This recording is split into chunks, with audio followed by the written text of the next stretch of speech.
The IDF is engaged in a multi-arena battle against the Iranian-led axis of evil, and we're winning.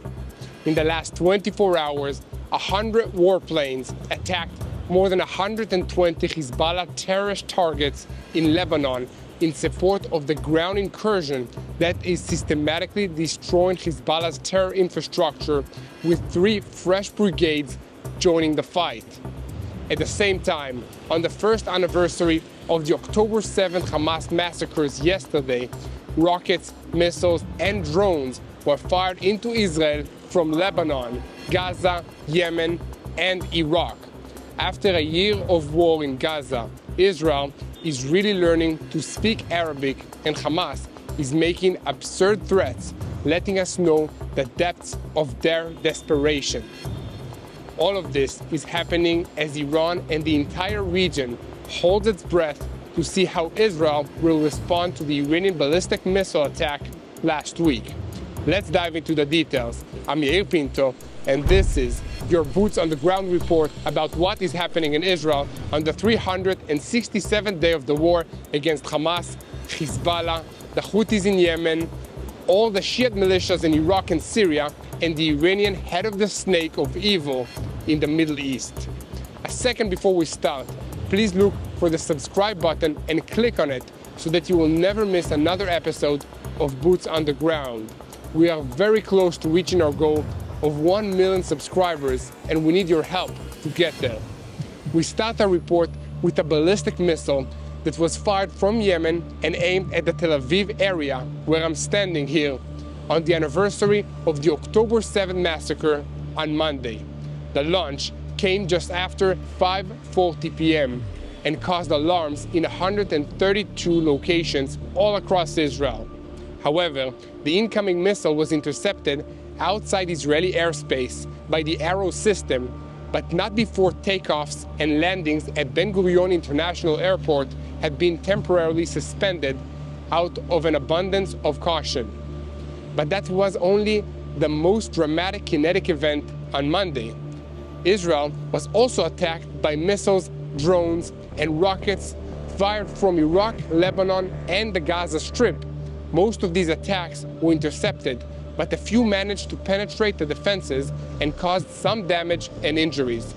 However, so far, from all the arenas, about 90% of all the launches have been intercepted in the last year.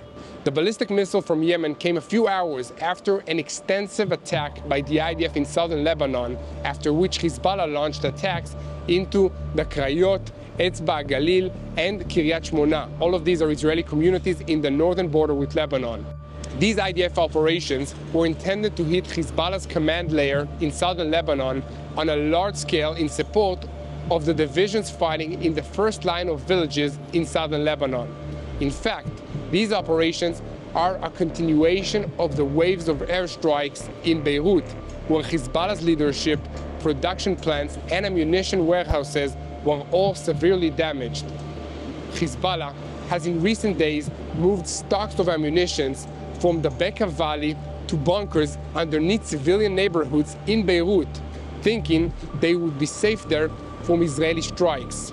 But by doing that, they were simply violating international law yet again by deliberately placing a legitimate military target in a civilian area, trying to use civilians as human shields for their weapons of war. The IDF issued a statement regarding this situation, saying that we have reasons to believe that the intelligence we have on the targets we attacked in Lebanon is better than what we have had on Hamas over the years. But this is the reason we are not satisfied with that. And that is why we are also working on the ground in the first line of villages where Hezbollah was based in order to carry out its plans to invade the Galilee. However, Hezbollah is not ready to give up yet.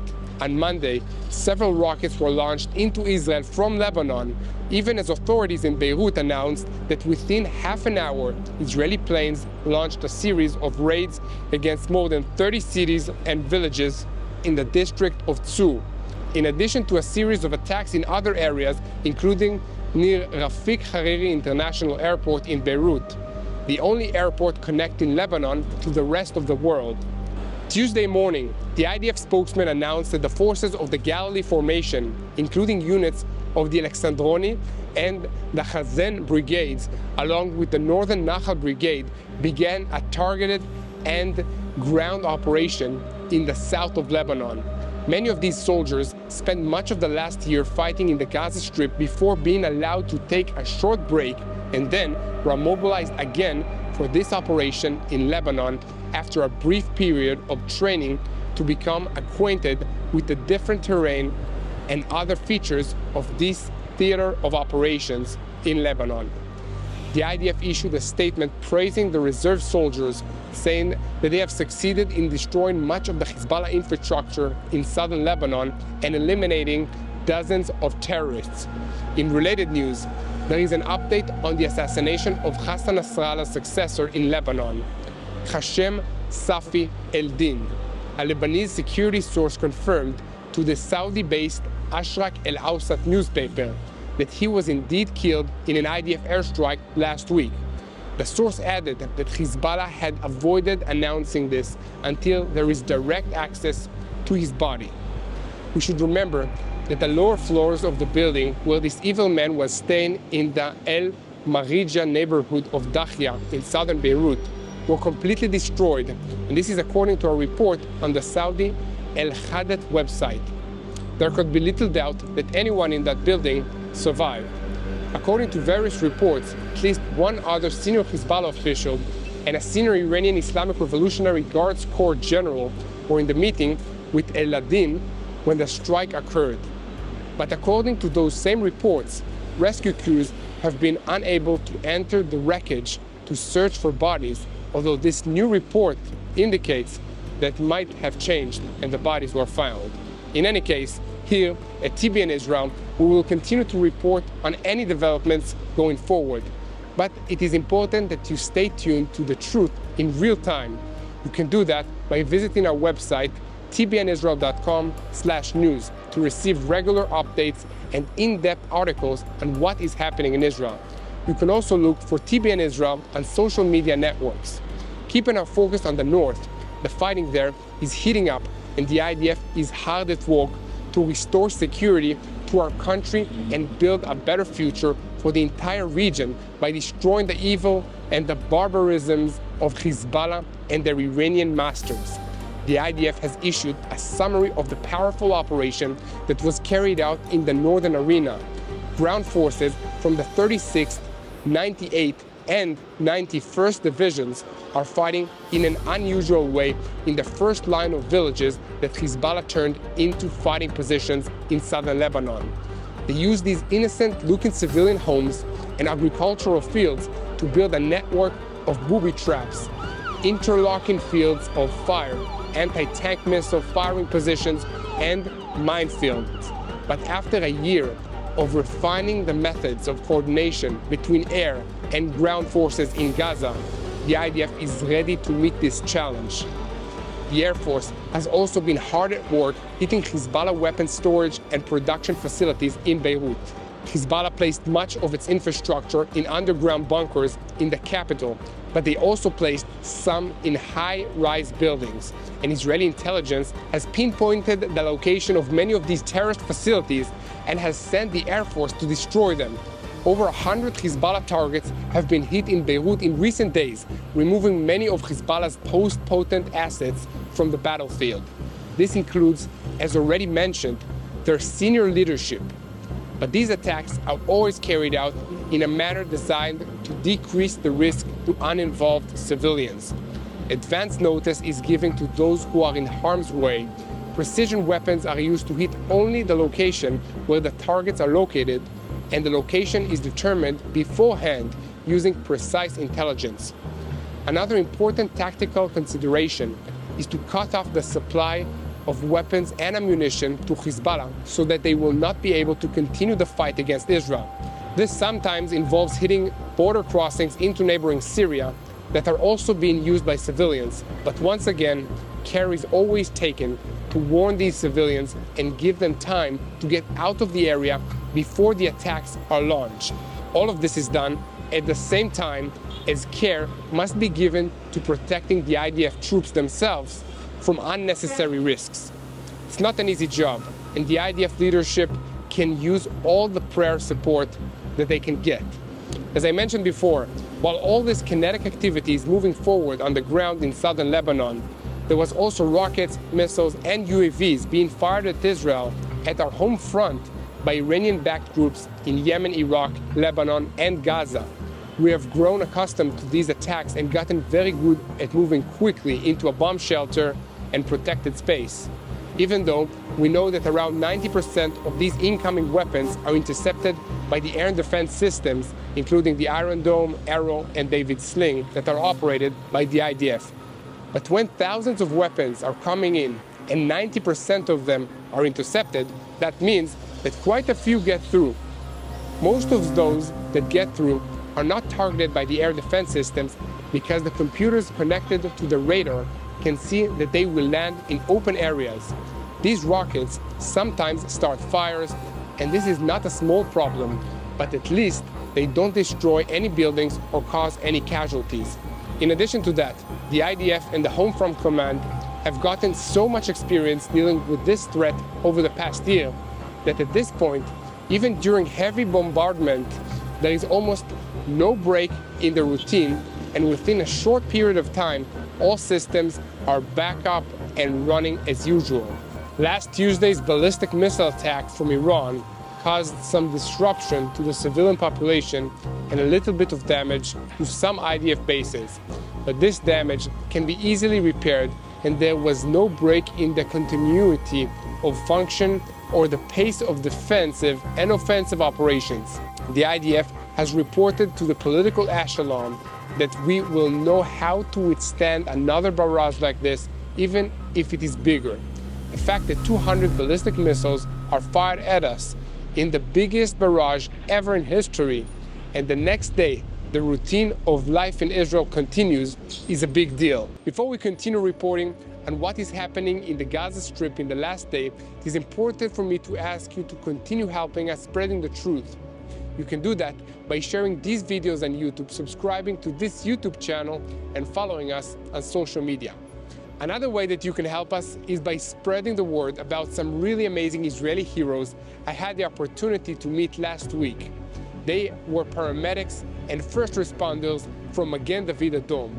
These ordinary people do extraordinary things every day, responding to medical emergencies, car accidents, rocket impacts, terrorist attacks, and everything else that you can imagine.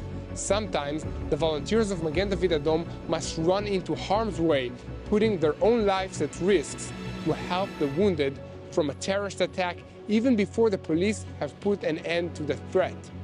To mark the anniversary of the first day of the war, the National Rescue Organization is summarizing their activities in the war, and now more than ever, it is important to support them. You can make a donation to Magen David Adom by visiting the website www.savelifeisrael.com.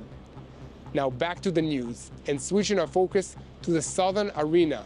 A day after the ground entry into Jabalia, in the northern part of the Gaza Strip, IDF spokesman in Arabic, Avichai Aderi, issued a call on other neighborhoods in the area to evacuate immediately to the Mawasi in the southern Gaza Strip.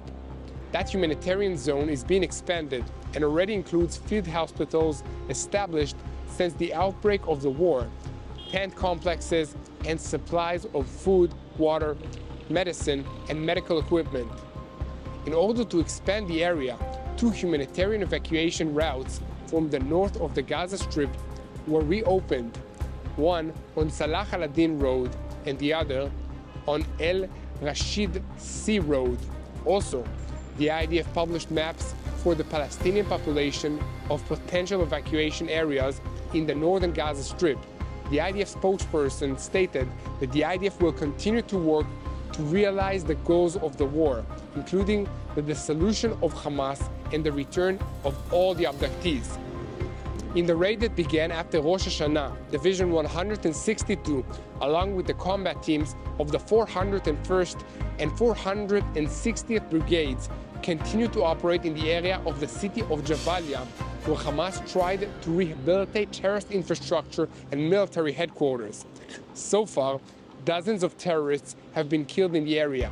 In addition, the forces located and captured large stocks of weapons and ammunition. In the center of the Gaza Strip, Division 252 is working to expand the security area through targeted raids. The combat teams of the 14th Brigade began a divisional operation in the El Bureij area to expose terrorist infrastructure and eliminate terrorists. At the same time, the 5th Brigade combat team, alongside Unit 888, is currently operating in the Gaza City area, locating and destroying tunnel shafts, raiding buildings, and eliminating dozens of terrorists. In Rafah, the terrorist city in the south of the Gaza Strip, the control of the Philadelphia corridor is being maintained by the Gaza Division, which replaced the 162nd Division so they could be moved north for offensive operations in Jabalia. After a year of difficult fighting in the Gaza Strip, Hamas has ceased to function as an organized military force and has returned to functioning as a guerrilla organization. This means that it can still carry out low-intensity attacks on IDF soldiers or even Israeli civilians, but this is done at the small unit or even individual level and is generally less dangerous than what we saw before. As far as rocket attacks from Gaza into Israel, there has been a sharp decrease in Hamas's launch capability, and apparently the organization has not been able to fire into the center of Israel since the end of August. On Tuesday morning, there was a small barrage from 4 rockets that was fired at the Gaza envelope communities, but Hamas no longer has the Rafah crossing and the Philadelphia corridor. This is significant and will become even more significant if the situation remains like this for a long time, since it means that Hamas cannot bring in fresh supplies of rockets or other ammunition inside the Gaza Strip. Here at TBN Israel, we will continue to update you about developments in the Gaza Strip. Please continue to help us spread the truth by sharing our videos on YouTube and following us on social media. If you would like to support us so we can create more videos like this one, please consider making a financial donation by going to our website at www.tbnisrael.com/give or click the donate button on YouTube. I want to conclude by paying my last respects to the heroes of Israel who fell in the defense of their country in recent days. Sergeant Noam Israel Abado, 20 years of age, from Makdimia, Tzoran. He was killed on Monday in a battle in the north of the Gaza Strip on the anniversary of the war. The IDF spokesman today, on Monday, allowed the publication that Reserve Sergeant Major Aviv Magen, 43 years of age, from the settlement of Hirot, a fighter in the 55-15 mobile unit, was killed in a battle on the Lebanese border. Guys, please continue to spread the truth, share, and follow us on social media and subscribe to this YouTube channel. But the most important thing that you can do is pray. So please unite in prayer for the resilience of the IDF, for the soldiers. Pray for the return home of the abductees from Gaza into Israel. Continue to pray for the peace of Israel, and most importantly, pray for the peace of Jerusalem. Hello, this is Mati here in Jerusalem with TBN Israel. This is Yair Pinto from TBN Israel here in Jerusalem. TBN Israel is keeping viewers informed with Israel-focused news, culture, and what God is doing in this land. Support TBN Israel today online at tbn.org/Israel. Thank you.